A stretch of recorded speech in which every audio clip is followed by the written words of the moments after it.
வணக்கம் நண்பர்களே. தினம் ஒரு தகவலுக்காக ஹேமா. செப்டம்பர் 8 உலக எழுத்தறிவு தினம். உலக எழுத்தறிவு தினம் ஆண்டுதோறும் செப்டம்பர் 8ஆம் தேதி கொண்டாடப்படுகிறது. இது கல்வி அறிவின் முக்கியத்துவத்தையும் எழுத்தறிவின்மையை ஒழிப்பதற்காக கொண்டாடப்படுகிறது. எழுத்தறிவு என்பது ஒரு அடிப்படை உரிமையாகும்.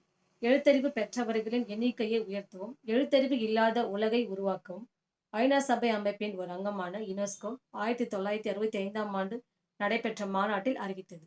இது முதல் முறையாக 1967ஆம் ஆண்டு நடைமுறைப்படுத்தப்பட்டது.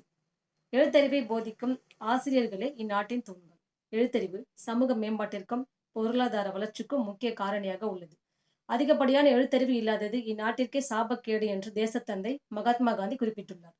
1947ஆம் ஆண்டு இந்தியாவில் எழுத்தறிவு பெற்ற மக்களின் எண்ணிக்கை 18% மட்டுமே இருந்தது.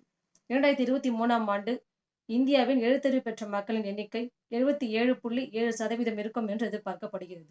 இந்தியாவில் அதிக எழுத்தறிவு கொண்ட மாநிலங்களில் கேரளா, திரிபுரா, மிசோரம் முதலிடத்தில் உள்ளது.